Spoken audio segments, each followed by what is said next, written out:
नमस्कार दोस्तों। आज की इस रोमांचक कहानी में आप सभी का स्वागत है।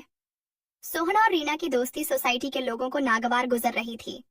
फिर दोनों ने एक दिन मिलकर एक फैसला किया और फिर रोज की तरह आज भी रीना सुबह सुबह सोसाइटी के पार्क में टहलने पहुंची। 30 साल की रीना खुले बालों में आकर्षक लगती थी। रंग भले ही सांवला था, मगर चेहरे पर आत्मविश्वास और चमक की वजह से उसका व्यक्तित्व काफी आकर्षक नजर आता था। वह एक सिंगल स्मार्ट लड़की थी और एक कंपनी में ऊंचे पद पर काम करती थी। उसे अपने सपने से प्यार था। रीना करीब 4 महीने पहले ही इस सोसाइटी में आई थी। खुद को फिट और हेल्दी बनाए रखने के लिए रीना हर संभव प्रयास करती थी। हेल्दी खाना और हेल्दी लाइफस्टाइल अपनाती। रोज सुबह वॉक पर निकलती तो शाम में डांस क्लास जाती। आज ठंड ज्यादा थी, इसलिए उसने वार्मर के ऊपर एक स्वेटर भी पहन रखा था। टहलते टहलते उसकी नजरें किसी को ढूंढ रही थीं। रोज की तरह आज वह लड़का उसे कहीं नजर नहीं आ रहा था, जो सामने वाले फ्लैट में रहता था और रोज इसी वक्त टहलने के लिए आता था। टी शर्ट के ऊपर पतली सी जैकेट और स्लीपर में भी वह शाली को रीना को काफी स्मार्ट नजर आता था। अभी दोनों अजनबी थे, इसलिए बस एक दूसरे को निगाह भर के देखते और आगे बढ़ जाते। इधर कुछ दिनों से दोनों के बीच हल्की सी मुस्कान का आदान प्रदान भी होने लगा। आज उस लड़के को ना देखकर रीना थोड़ी अचंभित थी, क्योंकि मौसम कैसा भी हो, यानी कुहासे की चादर फैली हो या फिर बारिश हो चुकी हो, वह लड़का जरूर आता था। अगले 2 दिनों तक रीना को वह नजर नहीं आया तो वह उसके लिए थोड़ी चिंतित हो उठी। कोई रिश्ता ना होते हुए भी उस लड़के के लिए वह एक अपनापन सा महसूस करने लगी थी। वह सोचने लगी कि हो सकता है उसके घर में कोई बीमार हो या वह कहीं गया हुआ हो।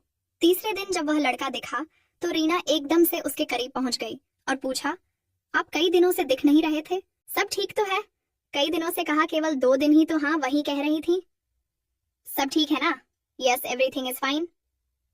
Thank you. वैसे आज मुझे पता चला कि आप मुझे ऑब्जर्व भी करती हैं।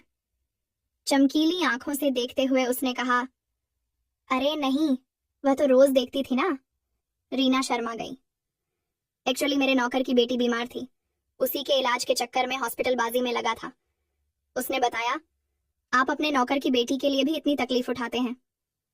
रीना ने आश्चर्य से पूछा, क्यों नहीं, आखिर वह भी हमारे परिवार की सदस्य जैसी ही तो है। नाइस। आपके घर में और कौन कौन है? मैं बस अपनी माँ के साथ रहता हूँ। पत्नी से तलाक हुए 3 साल हो चुके हैं। May I know your good name please? कहते हुए उसने परिचय के लिए हाथ बढ़ाया। रीना ने मुस्कुराते हुए जवाब दिया, मैं यहाँ अकेली रहती हूँ, अब तक शादी नहीं की है। मेरा नाम रीना है और आपका myself Rohit. Nice to meet you. इसके बाद काफी समय तक दोनों वॉक करने में साथ ही बात भी करते रहे। आधे घंटे की वॉक पूरी करते करते दोनों के बीच अच्छी खासी दोस्ती हो गई। मोबाइल नंबरों का आदान प्रदान भी हो गया। अब दोनों फोन पर भी एक दूसरे से कनेक्टेड रहने लगे। धीरे धीरे दोनों की जान पहचान गहरी दोस्ती में बदल गई। दोनों को ही एक दूसरे का साथ बहुत पसंद आने लगा। दोनों फिटनेस फ्री होने के साथ साथ स्ट्रांग मेंटल स्टेटस वाले लोग थे। दूसरों की परवाह न करना, अपने काम से काम रखना, रिश्तों को अहमियत देना और काम के साथ साथ स्टाइल में भी जीवन जीना। जीवन के प्रति दोनों की सोच एक जैसी थी। अब वह काफी समय साथ बिताने लगे। वक्त गुजरता जा रहा था। इधर उन दोनों की दोस्ती सोसाइटी में बहुत से लोगों को नागवार गुजर रही थी। खासकर सोहन की पड़ोसन रेनू बहुत अपसेट थी। उसकी कभी कभार रीना से भी बातचीत हो जाती थी। उस दिन भी रीना घर लौट रही थी तो रास्ते में मिल गई। फॉर्मल बातचीत के बाद रेनू शुरू हो गई, यार मैंने कितनी कोशिश की कि सोहन मुझसे पड़ जाए। उसके लिए क्या क्या किया। कभी उसकी पसंद का खाना बनाकर उसके घर ले गई, तो कभी उसके लिए अपने बालों की स्मूथनिंग कराई। कभी उसे रिझाने के लिए एक से बढ़कर एक कपड़े खरीदे, तो कभी उसके पीछे अपना पूरा दिन बर्बाद किया। मगर उसने कभी मेरी तरफ ढंग से देखा भी नहीं। देख जरा कितनी खूबसूरत हूं मैं। कॉलेज में सब मुझे मिस ब्यूटी कहते थे। एक बात और, उसकी तरह मैं भी राजपूत हूँ। उबलता हुआ खून है हम दोनों का। मगर देखना, मेरे तो चक्कर ही नहीं चला सका। अब तू बता, तूने ऐसी कौन सी घुट्टी पिला दी उसे, जो वह क्या मतलब तुम्हारा? मतलब तुम दोनों के बीच ईलू ईलू की शुरुआत कैसे हुई? देखिए, ईलू वीलू को मैं नहीं जानती। मैं बस इतना जानती हूँ कि वह मेरा दोस्त बन चुका है और हमेशा रहेगा। इससे ज्यादा ना मैं जानती हूँ और ना तुमसे यह किसी और से सुनना या बात करना चाहती हूँ। टका सा जवाब देकर रीना अपने फ्लैट में घुस गई। रीना के जाते ही पड़ोस की रीमा आंटी रेनू के पास आ गई। रेनू गुस्से में बोली, आंटी तेवर तो देखो, इसके सोसाइटी में आए दिन ही कितने बीते हैं और इस चालाक लोमड़ी ने सोहन को अपने जाल में फंसा लिया। बहुत ऊंचा दांव खेला है इस लड़की ने। सोचा होगा कि इस उम्र में कुंवारे कहाँ मिलेंगे, चलो तलाकशुदा को ही पकड़ लिया जाए। और तलाकशुदा जब सोहन जैसा हो तो कहने ही क्या है। धन दौलत की कमी नहीं, देखने में भी किसी हीरो से कम नहीं लगता। मैंने तो अपनी नेहा के लिए इससे कितनी बार बात करनी चाहिए, पर यह हमेशा ऐसे नादान बन जाता है जैसे कुछ ही समझ ही नहीं रहा हो। नेहा कौन आंटी, आपकी भतीजी? हाँ वही, जब भी मेरे घर आती है तो सोहन की ही बातें करती रहती है। सोहन के घर भी जाती है, उसकी माँ से भी अच्छी फ्रेंडशिप कर ली है, पर वह उसे भाव ही नहीं देता। आंटी नेहा तो अभी बच्ची है, आप उसके लिए कोई और लड़का देख लीजिए, मैं तो अपनी बात कर रही हूँ। बताओ मुझ में क्या कमी है? रेनू ने पूछा। सही कह रही है माला, मेरे लिए तो जैसे नेहा है वैसे ही तू है। मेरी नेहा ना सही, वह तुझसे ही शादी कर ले तो भी मैं खुश हो जाऊंगी। फूल सी बच्ची है तू भी, पर आजकल तेरी शक्ल के एक क्यों बजे रहते हैं? कई दिनों से ब्यूटी पार्लर नहीं गई क्या? रीमा आंटी ने रेनू को गौर से देखते हुए कहा। हाँ आंटी, आप सच कह रही हैं, कल ही पार्लर जाकर आती हूँ। अपने लुक का बिल्कुल बदल डालूंगी, फिर देखूंगी सोहन कैसे मुझे छोड़कर किसी और पर नजर भी डालता है। सही है, मैं भी अपनी नेहा के लिए लेटेस्ट फैशन के कुछ कपड़े और ज्वेलरी लाने वाली हूँ। आंटी ने आंख मारते हुए कहा तो दोनों हंस पड़ी। रीना और सोहन को साथ देखकर इनकी तरह कुछ और लोगों के भी सीने पर सांप लूटने लगा। रीना के पड़ोस में रहने वाली देवलीना आंटी को अपने बेटे के लिए रीना बहुत पसंद थी। जॉब करने वाली इतनी कॉन्फिडेंटेड और खूबसूरत लड़की को ही वे अपनी बहू बनाना चाहती थीं। रीना दिखने में आकर्षित होने के साथ साथ कमाऊ लड़की भी थी, जबकि उनके इकलौते बेटे पीयूष का बिजनेस ठीक से नहीं चल रहा था। जाहिर था कि अगर रीना उनके घर में आ जाती है तो सब कुछ चमक जाता। इसी चक्कर में पिछले 2 महीने से इन्होंने अपने बेटे के लुक पर मेहनत करनी शुरू कर दी थी। उनके बेटे का पेट थोड़ा निकला हुआ था, वह एक्सरसाइज वगैरह से दूर भागता था, जबकि रीना को उन्होंने जिम जाते और मॉर्निंग वॉक करते देखा था। देवलीना आंटी ने अपने बेटे को जिम भेजना शुरू कर दिया ताकि वह भी आकर्षक नजर आए। इस बीच रीना और सोहन को साथ में मॉर्निंग वॉक करते देख आंटी के मन में कंपटीशन की भावना बढ़ने लगी। सुबह 7:15 बजे भी बेटे को सोता देखकर उन्होंने उसकी चादर खींची और चिल्लाती हुई बोली, सोहन जानबूझकर रीना के साथ वॉक करने लगा है ताकि उसके करीब आ सके, और एक तू है। तू क्या कर रहा है? चादर तान कर सो रहा है? चल उठ और पता कर कि रीना जिम करने किस समय जाती है। कल से तुझे भी उसी समय जिम जाना होगा। बेटे ने भुनभुनाते हुए चादर फिर से ओढ़ ली और बोला, यार मम्मी, मुझे नहीं जाना जिम विम। समय रहते चेत जा लड़के, ऐसी लड़की घर की बहू बनकर आ गई तो पैसों की कमी नहीं रहेगी। तेरा बिजनेस तो सही चलता नहीं है, कम से कम बहू तो कमाओ ले आ। चल उठ, मुझे कोई बहाना नहीं सुनना।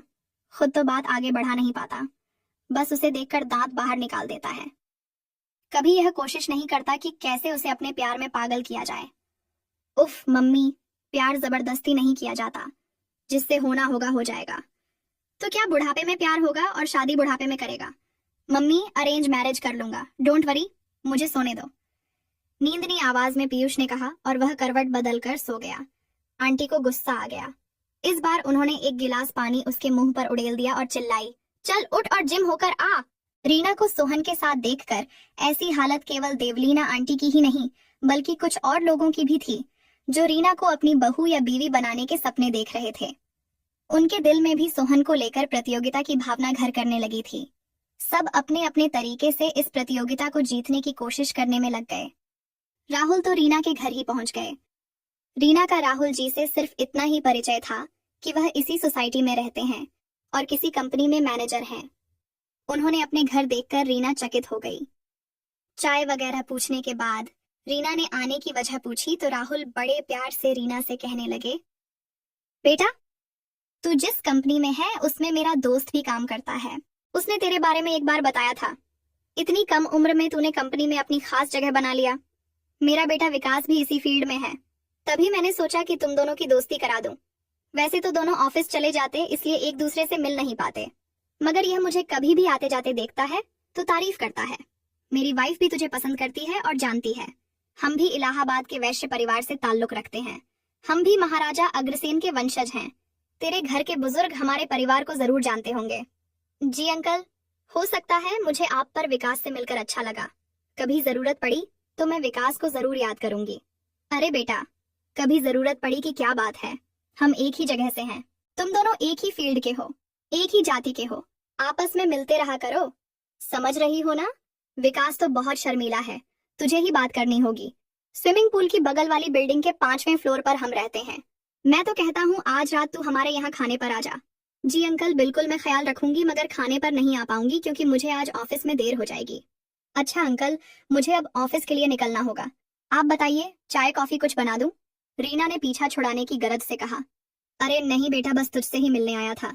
रीना की बिल्डिंग के सबसे ऊपर फ्लोर पर रहने वाले अमित जी भी एक दिन लिफ्ट में मिल गए। वो रीना से पूछने लगे, तुम इलाहाबाद की हो? जी, रीना ने जवाब दिया।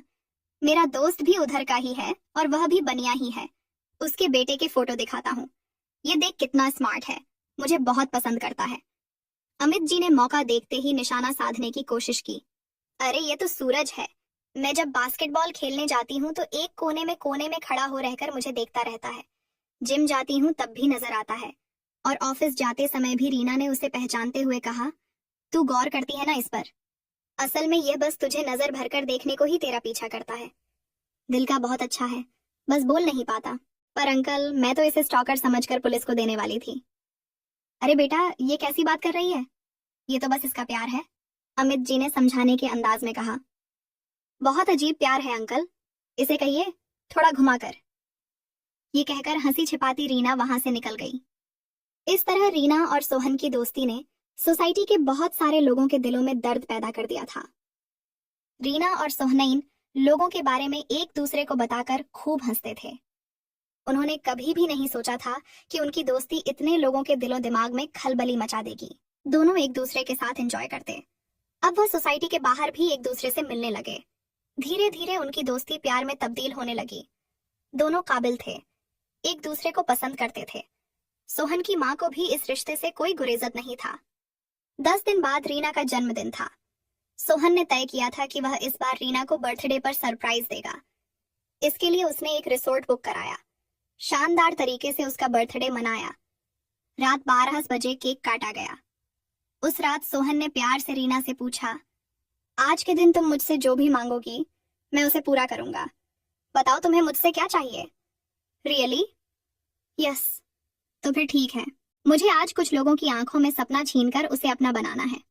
मतलब जिनकी आंखों में तुम्हें या मुझे लेकर सपने सजते रहते हैं, उनके सपनों को से हमेशा के लिए दूर करना है। उन सपनों को अपनी आंखों में सजाया है, यानी तुम्हें अपना बनाना है। रीना ने एक अलग ही अंदाज में कहा और फिर मुस्कुरा उठी। सोहन को जैसे ही बात समझ में आई, उसने रीना को अपनी बाहों में भर लिया और उसी अंदाज में बोला, तो ठीक है, सपनों को नया अंजाम देते हैं, इस रिश्ते को प्यारा सा नाम देते हैं। और फिर दोनों की आंखों में उमंग भरी एक नई जिंदगी की मस्ती घुल गई और दोनों एक दूसरे में खो गए। 1 महीने के अंदर शादी कर रीना सोहन की बन गई और इसके साथ ही बहुतों के सपने एक झटके में टूट गए। तो दोस्तों, यह थी हमारी आज की कहानी। अगर आपको पसंद आए तो लाइक कर दें और हमारे चैनल को भी सब्सक्राइब कर लें। मिलते हैं अगली वीडियो में, तब तक के लिए धन्यवाद।